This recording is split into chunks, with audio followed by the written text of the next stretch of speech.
those darn puzzling people don't start when they're supposed to start.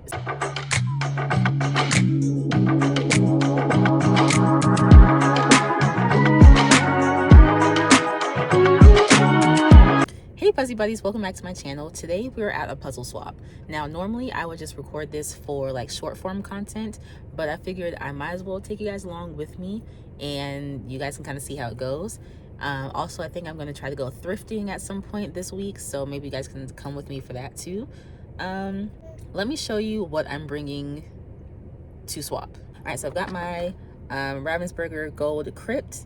I did note that the guide is all marked up. I was going to try to like print one out, but I couldn't find just like the guide online. I don't know if anyone knows where I could find it or something, but I just included it in the box, and if somebody doesn't like it, they don't have to take it. So I also have the White Mountain Travel the World puzzle that I did for that one row at a time speed puzzle challenge that I did a few weeks ago.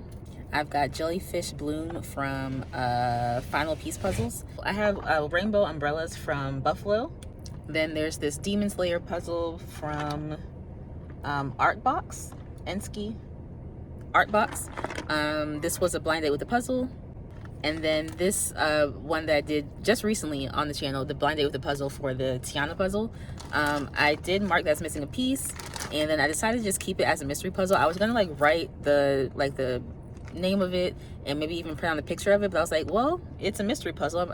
Somebody else might like it too, so we're gonna keep it just like this. So let's just say that this swap is supposed to start at like 1 o'clock. So last month I got here at like 1:30, and it was looking like a little bear, and so I was talking to one of the ladies, and she was saying, oh yeah, we all got here at like 12:30, and so we just all kind of got started then.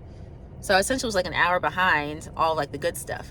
So today my goal was to get here like 12:30, so that way we'd be here, you know, on time early.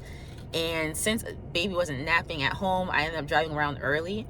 I ended up leaving the house early and driving around to give him some time to fall asleep. And so we ended up getting here at like 12:10, and I've just been sitting in the parking lot. And I have seen people already going inside. Now I'm not sure if the couple people I saw were like helping to like get things set up. Either way, those darn puzzling people don't start when they're supposed to start. It's supposed to start at 1. Why are we all starting at like 12 o'clock? So it is now 12:30. So we're gonna go inside and take our puzzles. Hopefully baby's in a decent mood, right? Okay, he's got a wafer. He looks relatively happy. I didn't even bother to put his shoes on. I gotta put his shoes on. The child like walks now. He needs shoes. Okay, I'm gonna put his shoes on. We're gonna get out the car and hopefully have a decent little trip. There's a lady behind me with like 3 or 4 gigantic bags of stuff. So I think it's time to go inside. I'm going to voice over this part so that way you guys get an idea of like what I was experiencing while I was there. You'll also see some fingers, a little hand every once in a while, maybe a foot. Just ignore that. This takes place in a library, just literally in the middle of the library, just in this open space with some tables.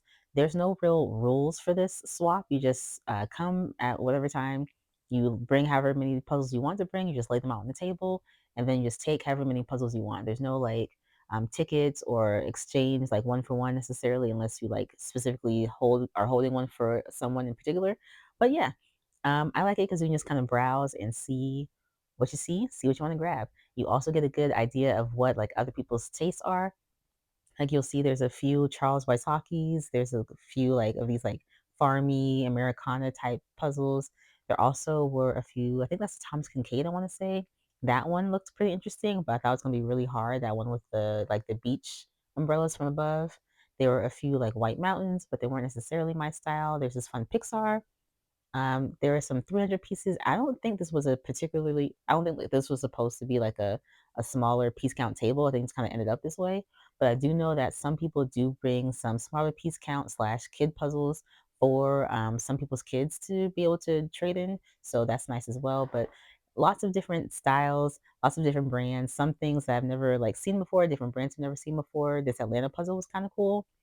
There's like this big Harry Potter puzzle, a few Ravensburgers. This brand, I wasn't even sure really what it was. It looks pretty vintage-ish, but like not super old. And yeah, that's kind of how people hold their puzzles, like that bag under the table. You just kind of put your stuff in a bag or your tub or whatever, just set it aside, and no one messes with it. You just keep looking around, see what you want. Some more interesting finds. I almost picked up that cocktails puzzle. And then, yeah, I was okay.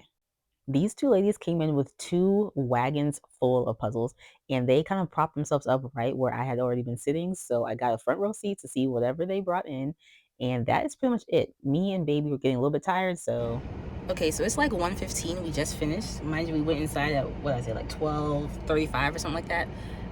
Yeah, going early definitely was the move. People were like kind of just getting in. Some people were already inside.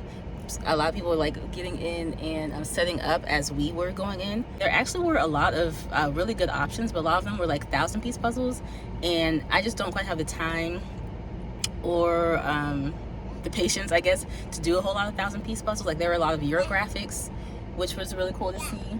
Yeah. Yeah. There were some spring blocks there. There were a good bit of Ravensburgers. In fact, I literally just saw a lady, like as I was leaving, as we were getting in the car, there's a lady who was bringing in like a big tub, and I know I have a problem because I was tempted to go back in to see what was in that tub, but I didn't, especially because he's already in the car seat. I was not gonna take him out and put him back in that car seat. They need to change the time. Instead of saying it starts at 1, they need to just go ahead and say it starts at 12:30. Although if they do that, then everybody's gonna start coming at 12, and then it's just gonna keep going back from there. So it is what it is. I'll show you what I got when I get home, and we will go thrifting another day. So yeah. Okay, you guys, we're back home. I have at least some of my equipment. I did not grab my tripod still, just while you guys are propped up on some bottles of bubbles. My child loves bubbles. And I'm in the bathroom because he's napping and I don't want any problems. So let me show you what I got at the swap. My rule usually is to bring home less than what I took there. I believe I took 6 puzzles there. So I brought 6 there and I took home 7. So it could have been worse. Let's just start here. This one is a white mountain. Y'all know I enjoyed the white mountain that I did some weeks ago. That one was a 300 piece and it was random cut. This one is a 1,000. This one's a 1,000 piece puzzle, and it does say it's one of their larger pieces, so I'm not entirely sure what that means. This one is called Slang Reused by Steve Cameron, and it has all these like different phrases on it. And this one intrigued me because it looks very kind of like that, like old timey. You guys get what I'm saying? But they have references to things from both the 2010s and the 2020s. So this puzzle isn't quite as like old as you would think. So I thought that was cute. Next up, I have another 1,000 piece. This one is called Feel the Rhythm, and the artwork is by Felipe Litchian. Felipe, oh my gosh, Felipe Litchian or Litchian. I'm sorry, but this one's like taped up, so you might not be able to quite see the image. But I thought it was kind of cool. This is a New York Puzzle Company puzzle, and I've never done one from them, so I thought this would be a fun one to try. This is from Seiko, isn't it? Yeah, this is a Seiko. It's like Pixar 300 piece. It's called, I have no idea. Y'all know Seiko don't be giving things names for real. But it's a whole bunch of the little alien guys from his Toy Story, and they're all dressed up like different characters from different Pixar movies. Like there's Ratatouille one, there's like a Coco one. So I thought it looked bright and cool and fun. I did not quite realize just how many. Wasn't paying attention to the fact that all of these images kind of repeat, which is gonna make this even harder. But I think it'll be cute. Next is one that honestly I'm not even sure what the brand is. This is probably like one of those like random ones you get off of Amazon or something. I literally don't think there's a brand on here. But it's 300 pieces. The image kind of reminds me of my puzzle from Nationals, and I don't know, it felt very like sentimental in a way. And yeah, so I grabbed this one. This one I'll speed puzzle. Next we have a buffalo. This one's from their Bonjour line. This one's called Hideaway Hollow. This one looks very like cozy and fun, and it kind of reminds me of Donna Luis's. It kind of reminds me of Donna Luis's puzzle with Peace Relax. So I grabbed this one. Okay, 2 more. This one, I actually saw someone else do something very similar to this one on Instagram, and so that was cool that I saw it at the puzzle swap. This one is a Steve Skeleton. Steve Skelton's Tooniverse. Okay, let's start over. Steve Skelton's Tooniverse Backwards Zoo. It's 550 pieces, and I thought it was cool. It's a backwards zoo, so the animals are out and the people are on the inside, like on the inside of the cages and things. It looks fun. And the last one, which, I don't know, I got this. Like, I know, but I don't know. Okay, let me show you. This is a 2000 piece called Comic Chaos. It's a Seiko. And artist is no idea because it's Seiko and they don't tell you on the box. Yeah. So I don't like Seiko, but I've never done a 2000 piece. So for all we know, a 2000 piece puzzle might have like a completely different, experience. So I'm willing to give it a try. That's all for the swap. And hopefully one of these days we'll end up at Goodwill and I'll let you know if I pick anything up. Hey, Pussy Buddies. I forgot my microphone again. But we were out and about and I came across the Goodwill and I thought we could head inside and see what they have. I'm not too familiar with this one, so let's see. Also, I have Mini-Me with me. He is side-eyeing me like crazy. I have Mini-Me with me, so I'm not sure how long I can be in the store. We'll see. Back to voiceover me. When I walked over to this puzzle section, I was a bit overwhelmed. Okay, there was a lot going on and it was all just kind of thrown together, but I was determined to take a look because I felt like there'd be something good. And starting off, there was this odd pieces, and then there was this like farmhouse. There's this gigantic Scrabble game, which looked kind of cool. I almost grabbed it, but I'm like, who am I playing Scrabble with? There are also some random things thrown in here with like some board games and some other random stuff. There's this Eurographics that is upside down, but it was like a world of cameras, jump scare, Thomas Kincaid, and then there's like some checkers and a bunch of other stuff. I was really just trying to dig through and pull out whatever I could, but mind you, baby was in the cart, so I was trying to keep an eye on him. And then there was something going on in the store. I don't know what it was. There was like a lady walking around cussing somebody out on the phone. There's like workers doing something. There was a lot happening. So I was just trying to do my best to record and keep an eye on my child. There was a springbok, but I couldn't quite see what it was. There was this Sherlock's puzzle that kind of looked like a vintage Barbie sort of image, but I don't think it was Barbie. There was some more kind of hidden. There's this Anatolian, which I've heard of, and I kind of wanted to try it, but it's 1,000 pieces, and I don't want too many 1,000 piece puzzles. There was a Ravensburger, but it was like some sort of like board game sort of a thing. And then I knocked over a puzzle, which knocked down this box, which unveiled some other puzzles that were hiding on the bottom shelf. There was a Big Ben Lux puzzle, which I've done one of those before. Then there was this puzzles of color that was in like weird packaging. The packaging wasn't weird, but it just didn't have like the front facing piece part of it. Anyways, y'all y'all get what I'm saying. Honestly, when I'm looking back at this footage, there are some puzzles that I don't even remember seeing and pulling out while I was looking, like that zoo puzzle I kind of wish I'd looked at. This one with the dogs was kind of fun looking. And then this one, this impossible wood puzzle, I was like, why does I was like, should I get this one? Because this looks like something that would drive me mad. I considered it. I really did consider it. Some smaller piece ones at the top, some like kitty puzzles, and then a few more of these like farmhousey ones, another odd pieces. This one was a white mountain. It was like a Christmas decorated doors puzzle. Looked kind of cool. It was like brand new, still sealed. Another Thomas Kincaid. My goodness, that one was Beauty and the Beast. And this night and day with like these hot air balloons. I think it was Vegas or something. I don't know. That went by kind of fast. This one had glitter, which looked kind of cool, but it wasn't exactly my kind of image per se. And then I was just doing a lot more digging because there's just stuff on top of stuff.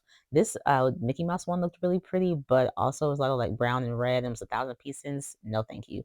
That Smithsonian one, I had never really seen one of those before. And then there was a few more at the top. And then, oh, I had felt a presence. I felt a disturbance. It was that doll. I don't like porcelain dolls.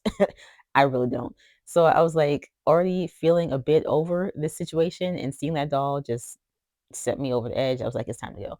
Another Charles Wasaki. This Star Wars one, like, is like a collage. It looks kind of fun. Another Charles Wasaki hiding behind it, and then there's like a dowdle. There were some in this little pile that I couldn't quite figure out what they were. Again, another Thomas Kincaid. Someone in this area got a lot of Thomas Kincaid. A Cobble Hill, but it was like Christmassy. It was 1,000 pieces. I left it behind. Some more over here. There was this wooden one that had that flower that was what? That flower puzzle on top was a wooden puzzle, and I didn't even realize that at the store. I'm not sure if I would have gotten it. There's 1,000 pieces from pomegranate. I don't think I've seen that box before. Over here, there was another white mountain. This one was called the Millennium. It looks kind of cool. And then under that, there was some more. This is another like lake house scene type of puzzle. And then there was this Halloween themed white mountain. This Ravensburger was again another board game of some sort. And then there was this puzzle of, I think it was Mercury. Was it Mercury? Or Venus? No, Mercury. That looked really, really hard. And then this Sherlock's 1,000 Pieces was like a winter scene, another odd pieces puzzle. And yeah, that's about it. Okay, you guys, I am so excited that I finally, hold on, let's close. I finally have the chance to show you guys what I got today at Goodwill. I think that might be quite literally one of the best Goodwill trips I've ever had. I got some good stuff, you guys. So, yes, I'm excited. I'm also using my back camera, so I'm just really, really, really hoping that I am in frame and this is actually recording because I really do not want to have to redo this. I'm not sure if you could see Freddie, so I'm just gonna move him to the side. Okay, let's get into it. I got puzzles, obviously, and then I got a few toys for the little one, and I got a pair of shorts. So I guess I'll just show you everything that I got. Okay, so first up, I'm really excited for this. There's this one from Puzzles of Color. I'm not sure what this one is called. I have no idea. But it was $2 and I got it. I've seen Puzzles of Color. I've always wanted to try it. And so seeing this one just on the shelf, I was so excited. Now, the thing with this one is it was not taped and the pieces are not in a bag or anything. So it's just like loose with the pieces. So I am not entirely confident that all the pieces are here, but I'm willing to give it a try. These next ones, I was legitimately so excited when I saw them in the store because I have been wanting these for like months now. I keep seeing them on this brand's website, and every time I see them, like, this is so stupid. Like, I kind of want them. And they had all 4 of these at Goodwill. So, whoever donated these, thank you. These are from Rose Art, and I have the Cheetos one, the Cheez It version. We also have the Doritos version. And then lastly, they had the Pop Tarts one. All 4 of those, and these were $1 each. So that was fantastic. And then last up, now these things I was excited to see. I truly was. But when I saw that there was not just one, not just 2, but 3 of these other puzzles, I knew I hit the jackpot. Okay, these puzzles are from Odd Piece. These puzzles on Amazon, I think, were like $30, and I know that because for a while I had like 1 or 2 in my like wish list or like my one of my lists on Amazon, and so 3 of these, and they were $2 each. So the ones that I was able to pick up today are okay. This one is Snack Attack. It's literally on the front. Snack Attack by No Hugh Lee. I'm so sorry. This one's Snack Attack. This one's cute. And then this one is Turbo 3000 by Three Land Studio. This one looks fun. And then lastly, I have Glitch by Rodrigo Tejero. Okay, so those are all the puzzles. And now real quick, I'll just show you the other things I got. So once I finished with the puzzles, right, like literally on the same aisle, basically, it was like the toys section. And I always like looking through the kids' toys to see if there's anything that I can get for my son. So this is what I was able to find. This is a voiceover because I was yapping. This is a toy from a brand called Melissa and Doug. It will usually be pretty pricey, but it was there for $2, so we got it. Next is this gigantic dump truck. I thought it looked so cool, and I think my son will really love it. Putting his toys in it, all of that, it looked fun. Next up is a little shaky, rattly thing. It's like rubbery, plasticky silicone. We grabbed that one. And then there's this truck that I had no plan of buying, but when I was looking at other stuff, my son was messing with it on the shelf. And at some point, he put it in the cart when I wasn't looking, and then it was there when we got to checkout. So I was like, well, I guess we're buying it. Then there is this little like pamphlet brochure from Love Every, which is a subscription service that usually sells like pretty expensive like activity boxes for kids. Somebody brought the booklet, and I figured I can kind of DIY most of the activities in there. Then I got some shorts. I spent like 5 minutes talking about these shorts. Don't ask me why. Now I got all of those things and my total was $31 for all that stuff. And I sat down and I did the math, and about 16 of it was the extra stuff. So I only spent like $15 on all these puzzles. I got 8 puzzles for $15. So yeah, that is where I'm going to finish things off for this video. I kind of thought I would go like thrifting twice or so for this video, but after getting all of these today, I don't think I need to go puzzle thrifting for a while, especially with all the puzzles I got to swap. Now, I have been doing a lot of puzzles recently, which has been really great. A lot of them I haven't been doing like filming for my YouTube channel, but they have made appearances on my Instagram and some on my TikTok. So definitely follow me over there if you want to see what else I've been up to recently. If you like this video, make sure you give it a thumbs up and subscribe to this channel. Make sure that you share this video with a friend, a cousin, a coworker. Share it with someone so we can keep growing our little platform over here. I need to go figure out where I'm going to put these puzzles. But in the meantime, let me know down in the comments if there's any puzzle either at the swap or at Goodwill that you would have picked up if you were there. And I will see you in the next video.